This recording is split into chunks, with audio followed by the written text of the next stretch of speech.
ورحمة الله وبركاته. اللهم صل وسلم وبارك على سيدنا محمد. أهلا بيكم في منوعات هالة الجندي. النهاردة وصفتنا خيال هتفتح بشرتك يمكن أكتر من 10 درجات بجد.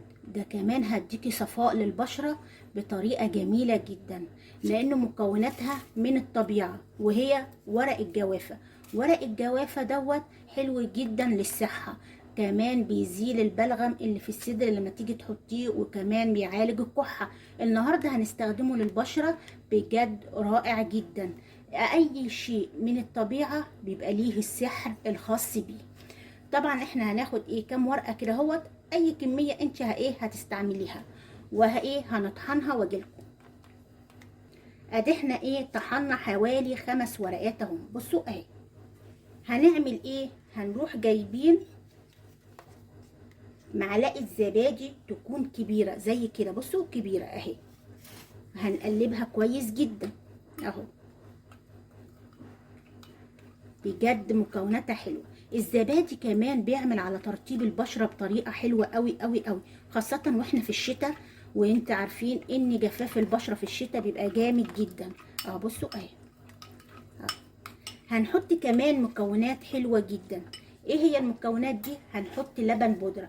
لبن البودره بيدي على ازاله التسبغات البشره، وحلو جدا اهي. معلقه بس واحده اهي، وحلو جدا للتفتيح، كمان بيشد البشره بطريقه رائعه اهي.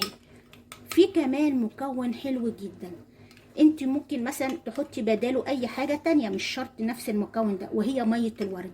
ميه الورد حلو جدا، لكن في بعض الناس بيبقى ممكن تكون عندها حساسيه منها، فانت ممكن مثلا تحطي مثلا عصره برتقانه، لان في برضو ناس بيبقى عندهم حساسيه من الليمون اهو. هناخد معلقه من ميه الورد اهي اهي. بصي كده دلوقتي المكونات بتاعتنا اتعملت. ده بيفتح البشرة وبيشدها بطريقة اكتر من رائعة اهي. بصوا اهي اهي. هتعمليها بقى ازاي انا هوريها لكم طبعا، بس اهم حاجة لازم تكون بشرتك نظيفة جدا، ما فيهاش اي ميك اب، ما فيهاش اي زيوت. هتطبقيها على البشرة بالطريقة دي كأنها بشرتك. هتروحي حطها اهي اهي. بصوا هتحطيها على البشرة اهي بالطريقه دي. بصي هتجيبي من تحت علشان نشد البشره، هتجيبيها طبعا انت دي كأن البشره اهي، بشرتك او وجهك، هتعمليها بقى من فوق اهي لتحت اهي، بتشد كل التجاعيد او الخطوط الرفيعه، كمان التسبغات بتاع البشره اهي. بصوا اهي كده اهو. هتعمليها كده اهو، هتسيبيها على بشرتك حوالي ربع ساعة، وبعد الربع ساعة تغسلي بشرتك بمية تكون ساقعة، علشان تقفلي المسام كويس جدا، او اي تونر موجود عندك، وكمان تروحي مرطباها.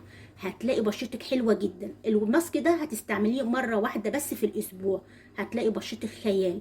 اتمنى يا رب ان الفيديو يكون نال اعجابك. لو نال اعجابك ما تنسيش الاشتراك في القناة وتفعيل الجرس ولايكات كتيرة حلوة زيكم، ونتقابل ان شاء الله في وصفة جديدة وانتوا في منتهى الصحة ومنتهى السعادة اللي في الدنيا. والسلام عليكم ورحمة الله وبركاته.